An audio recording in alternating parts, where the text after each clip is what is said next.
skyscraper. When he moves, the whole earth quivers and quakes, and an abyss of horror opens up. See these prehistoric beasts emerge from the bowels of the earth after 200 million years to devastate mankind.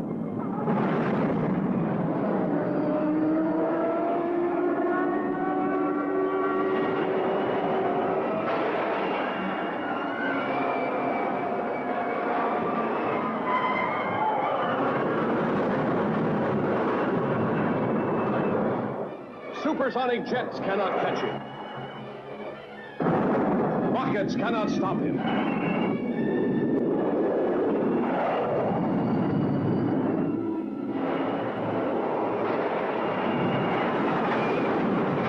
Armored tanks are helpless before him.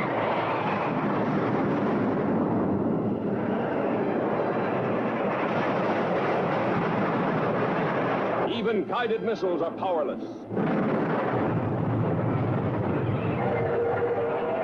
See Rodan destroy a modern city, leveling it to the earth with a killing airstream of his mighty wings.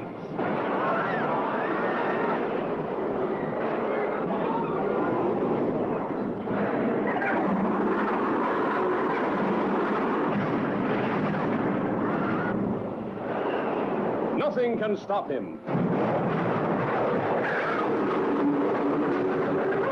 Nothing escapes this monstrous beast of evil.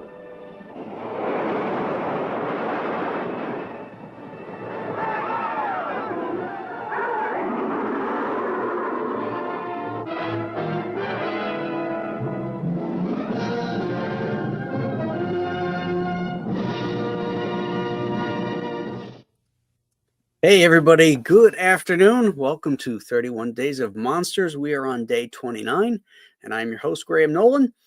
And today we're talking about Toho's second great monster character, and probably, I'm not going to say most popular, but he was the second one really out of the gate after Godzilla in 1954.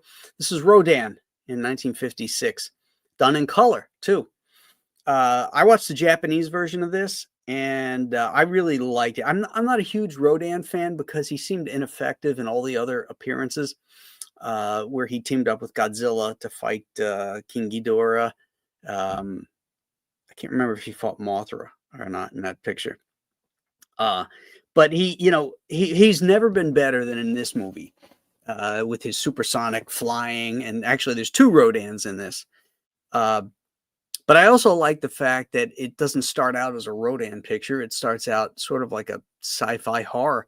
These guys get trapped in a tunnel, in a mine, and they're attacked by these giant insect things. Like 10-foot long insect things, and like that's pretty cool all on its own.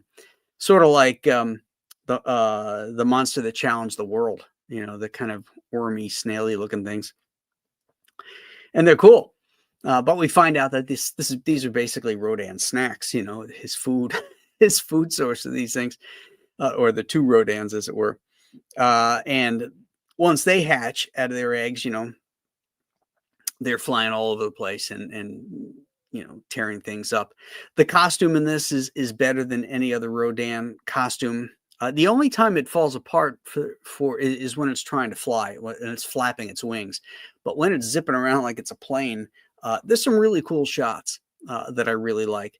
I love the design of his head, and like all the Toho monsters, I think the sound effects that these guys develop are amazing. Each monster has its own voice, and Rodan's no different. He has a really cool sound. Of course, Godzilla, the king of the monsters, is the coolest voice of all. It's unmistakable. But so is Rodan, so does Ghidorah's.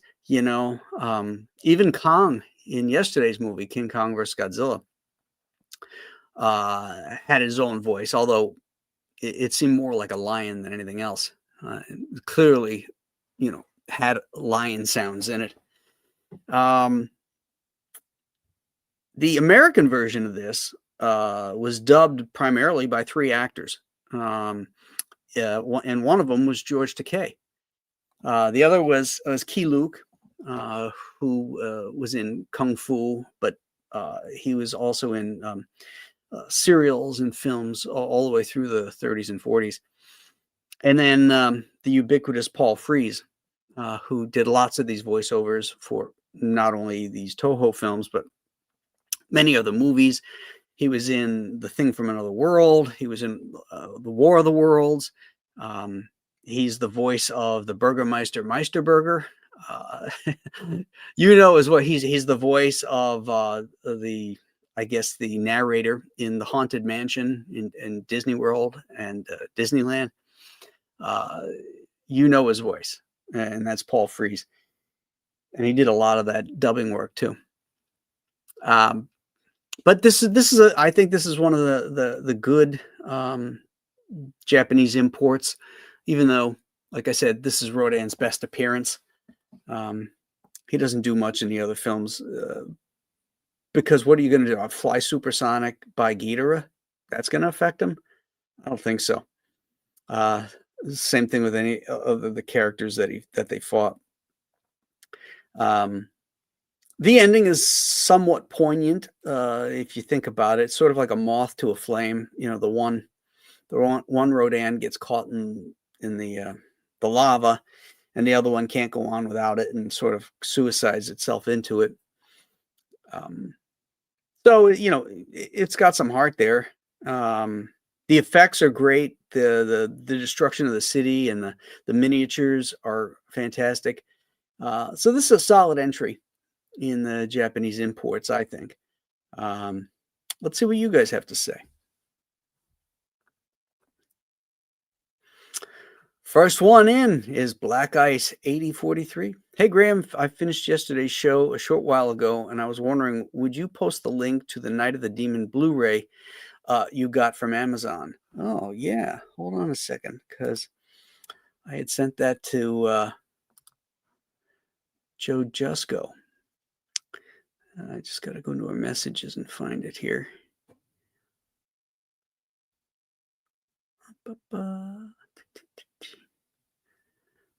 Hold on. Oh, here it is.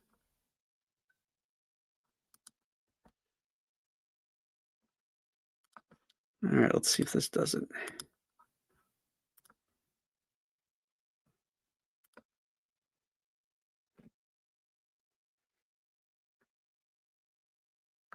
Let's see if it's in there now.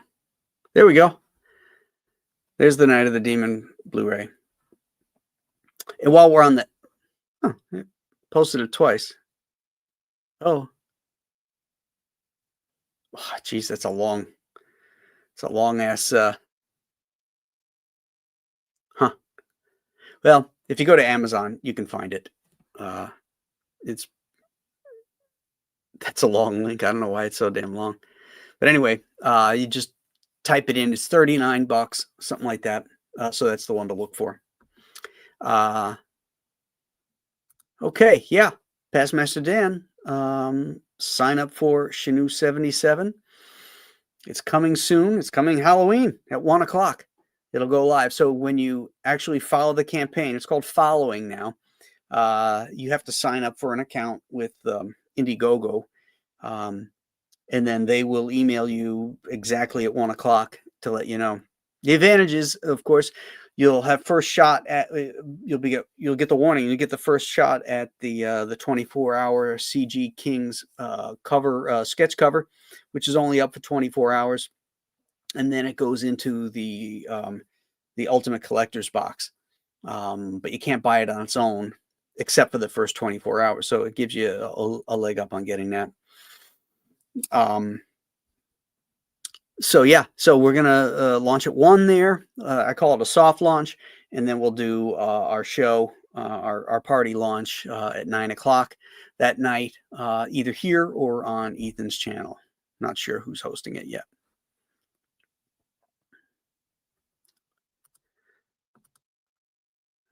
Thank God I have 2 spare short boxes. Wasn't counting on overflow after the new boards. Fun.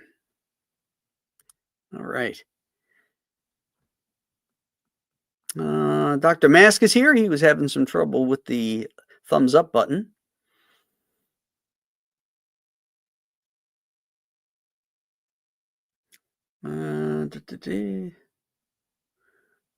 JP Roca asks, what's good? Rick 1662 says, hail everyone. Chris Juliano says, howdy. Rick wants to know, so what do you call two I think he means Rodans. I guess Rodans.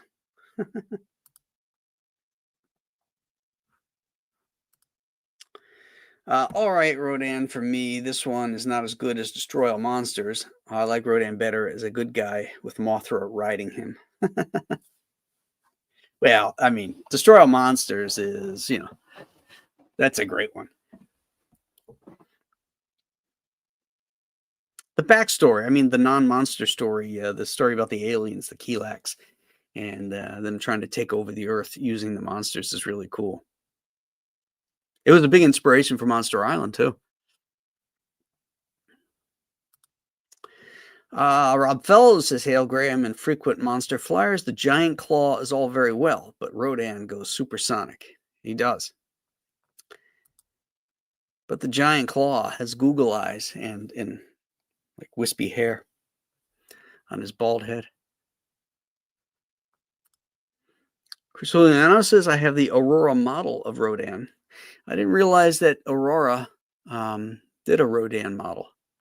I don't ever remember seeing that as a kid. I wonder if that was a later issue. So many questions left with this one. What were the crawling creatures about? They were just food for the Rodans after they hatched? Yeah, I think that's what they were. Maggots, worms, that kind of thing for the Rodans.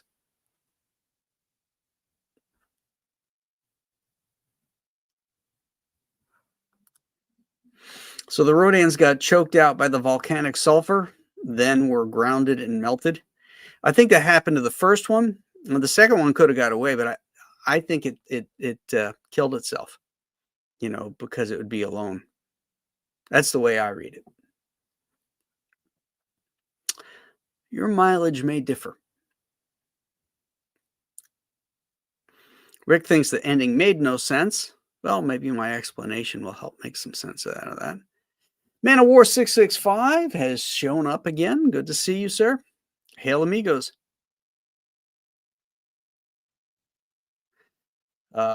Rick is making fun of the promo.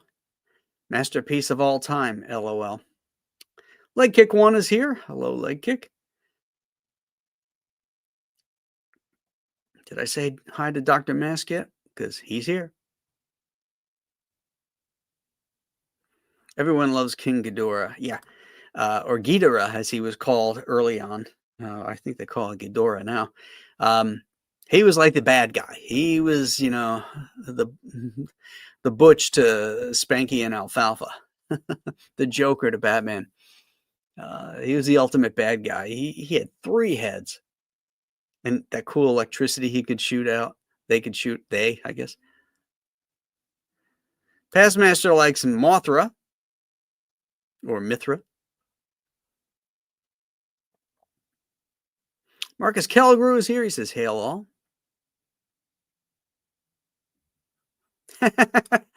Dr. Matt says, I liked watching people boarding up their windows, and minutes later, the whole building is being blown away. I didn't notice that. That's funny. Yeah, that's the one I watched.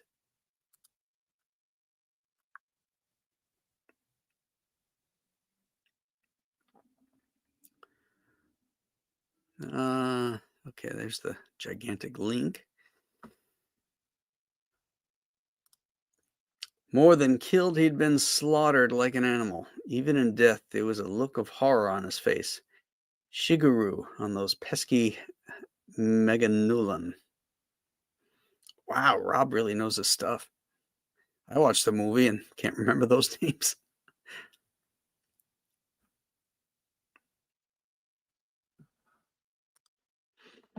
Chris says, this film I found was way more on the serious end. Oh, yeah, they were taking this is 1956, they were trying to make a dent in the horror market, which had, or the giant monster horror market, which had been started in the United States with The Beast from 20,000 Fathoms. And, Godzilla was a direct result of that movie.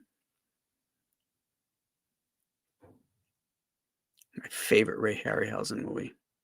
Even has Lee Van Cleef in it. And of course, Ken Toby. That makes it a must-see. Okay, good. You got the live link to that. Hey, while you're over there, you should order yourself the Amazon on Amazon. You should order yourself the 4K version of War of the Worlds. You won't regret it.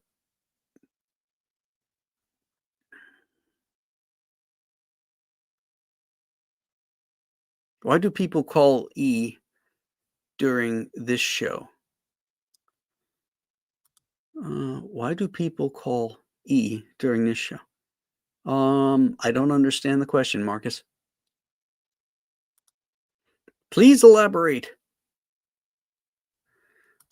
You like horror? Sign up for Dr. Mask's upcoming project, Edgar Allan Poe's Besprinkled with Scarlet.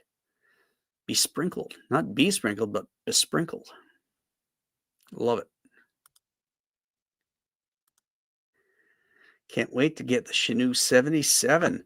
Ooh, yeah, I can't wait for you guys to get it also. I want to show you something here real quick. Just made this ad. Share screen here. There we go. This is the this is going to be for the 100K stretch goal. Another story is going to be added. In 1776, the Continental Army defeated the German Hessian forces at the Battle of Trenton. They may have had help. Find out when we hit the 100K stretch goal and the story is added. Yeah, it's going to be really cool. I can't wait to tell this story too. But if I can make a suggestion, guys, if you're planning on backing this and really any crowdfunding, back early. One of the advantages, there's many advantages. First off, it really sets the tone for the campaign when we hit goals very quickly.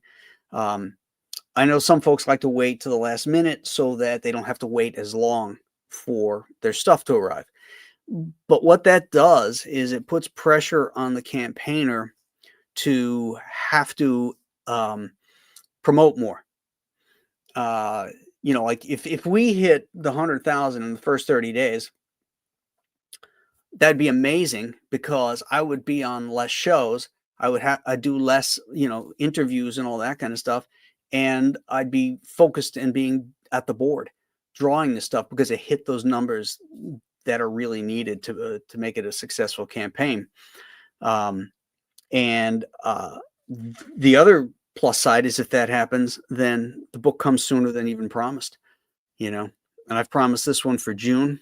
Because of this, I'm confident we can get that 100K so that we can do this 1776 story, which is what I want to do as a sort of celebration of our 250th birthday in 2026. So, yeah. So all you guys, and if you have friends that support crowdfunding, please tell them to come out on day one and really, really push this thing over. I would appreciate it. Okay.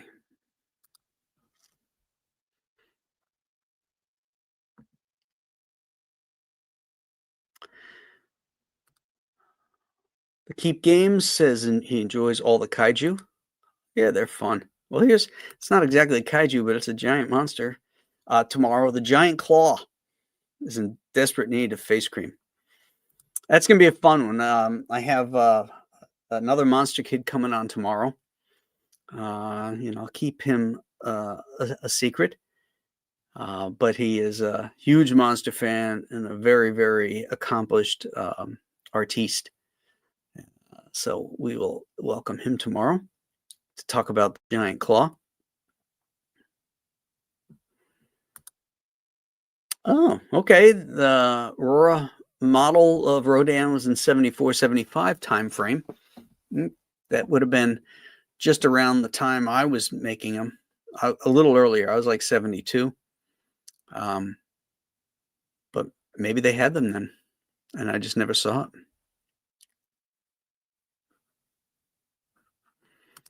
So plug for Andy's Lilith Infernal Conflict. Please go to that link and support a fellow bro.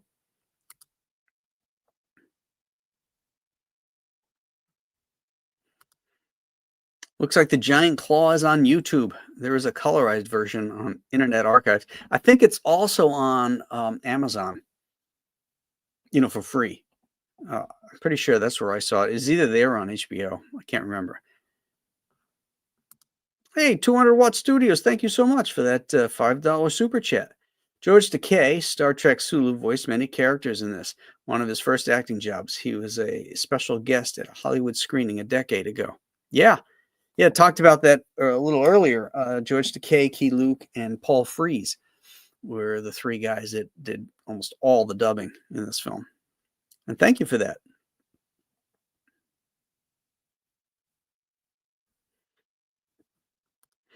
Rob Fellows, I just like the idea that you could be more than killed. I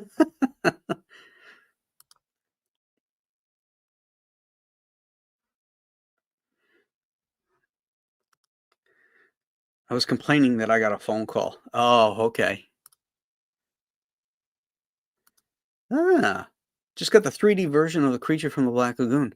Do you need glasses for that to watch it, or does the TV make the compensation?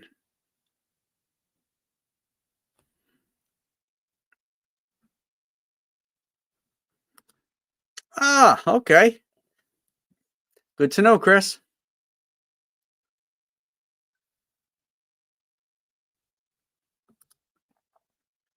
Will there be Shinu t-shirts by any chance? There won't be in the campaign, but Shinu t-shirts are on the Compass Comics website. So you can go grab one there before the book even ships.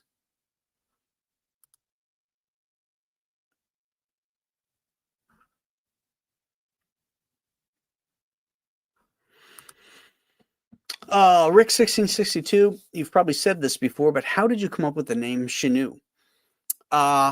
It's a name that existed in the Algonquin Indian tribe for this ice creature. The same as the Wendigo, and there's another one from other various tribes that have similar mythologies. This one just happened to be the Algonquin version of a snow creature that was a man at one time and had done something so horrible that it scarred his soul and caused the curse that turned him into this creature that had to seek hearts to try and return the heat or the warmth to him that he would never know. So that's where I didn't actually come up with it. I just kind of changed the backstory somewhat, the origin of what a Shinu is somewhat to fit my storyline. But it is part of a native mythology.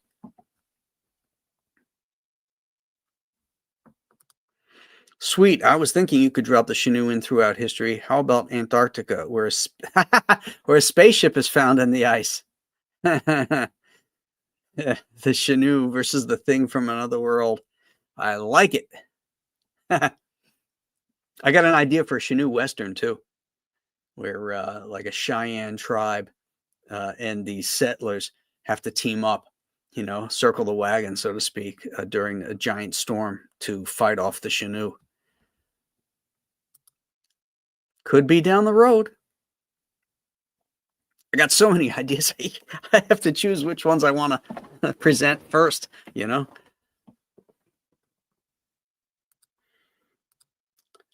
It is. I want all of you to pretend you're Chicago voters. Back early and back often. Thank you. JP Roca did his homework for tomorrow. Excellent.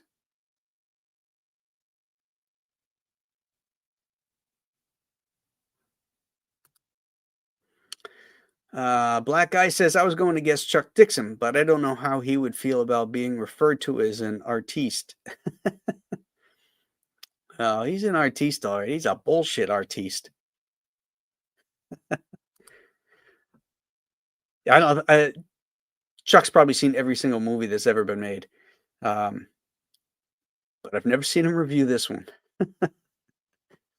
The giant claw. I don't think he's into that stuff. The kaiju, you know, goofy monster movies.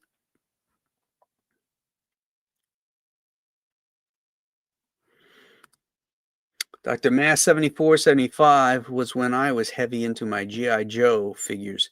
Loved all that stuff. Yeah, I still had some. I had some of the Adventure Team ones later on when I was a little older. The ones with the kung fu grip or the lifelike hair.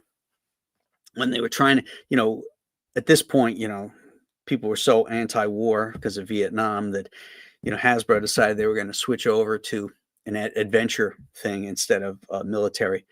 But the GI Joes I had early on had the Foot Locker and all the cool military shit. Even had the space capsule.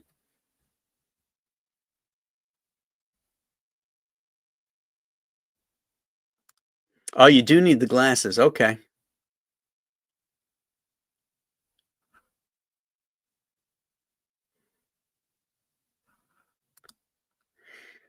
Oh, when they found the second group of bodies in the caves, they said one of the guys' heads was just hanging on by the skin. Yeah, that was kind of cool.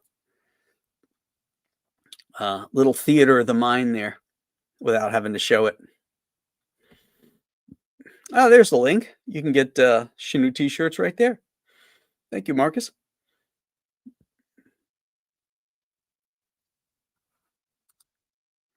Black Ice says this may be a dumb idea, but what are the chances of there possibly being Compass Comics scarves? I don't know. There's a great demand for scarves, to be honest with you, bud. I live in Buffalo and I don't wear them. I don't know. It's just I just don't think that's a good investment to sell a couple of them. But hey, if all of a sudden I get flooded with emails, I gotta have a scarf, gotta have a scarf, gotta have a scarf. Well, I'll make scarves then.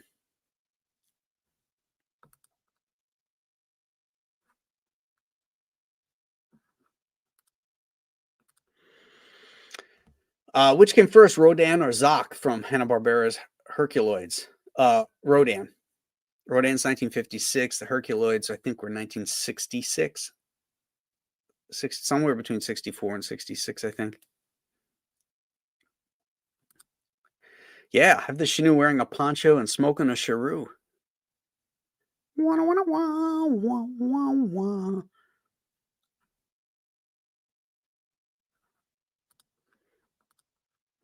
Excellent. It will be good to have a shirt while the campaign is running. Awesome. Thank you, Rob.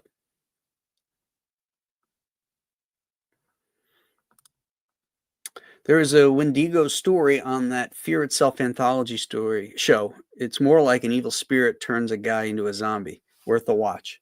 I think Mike Barron and Pat drawing a blank. Pat Broderick. His face is right here. In their Bronze Star book that's coming out, they have a Wendigo type character. Might actually be a Wendigo. Oh, JP Roca is a Chicago voter. Excellent. I can count on you then. Voting early and voting often.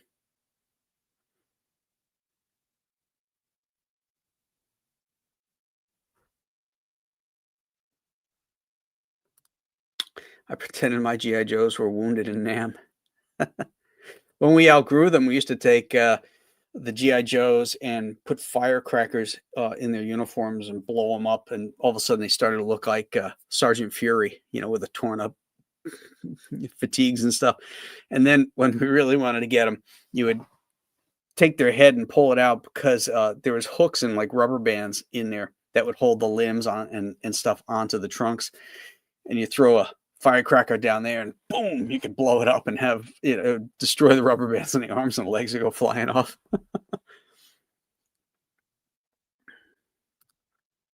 The only time I wear a scarf is to snow blow the driveway. Yeah, if it's super, super windy, I might do that so that I could pull it up, over here, got the hat down, take the glasses off. I'm actually going to get a pair of ski goggles. I used to have ski goggles too to wear when I would do that stuff. But they got all scratched up. I got to get a new pair for this year. Dip a white scarf into some blood and you have a Chinook scarf.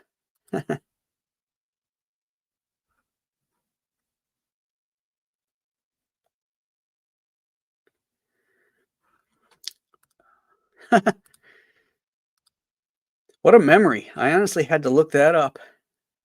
Yeah, such a great memory. I couldn't remember Pat Broderick's name. It comes and goes. You just never know.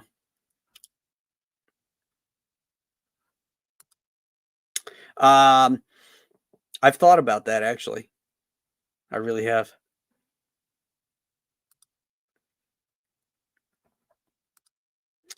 And I didn't vote for this mayor. I don't think anyone likes him. I'll see how they could.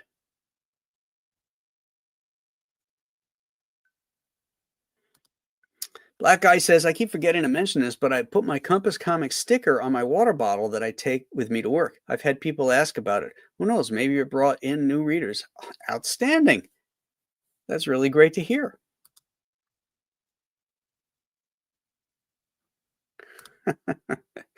If Julie lets you get a flamethrower, do we get scarves? LOL. The odds of you getting scarves then are not good. They're about as good as me getting my flamethrower. Okay. All right, guys. Tomorrow is the Giant Claw. And then our finale is going to be Frankenstein, the king of them all for me, for the Universal Monsters, that is Frankenstein. And we're just going to keep going because at 1 o'clock, the Chinook 77 campaign launches automatically. So we're going to do our own sort of soft launch party that's going to dovetail right from 31 Days of Monsters.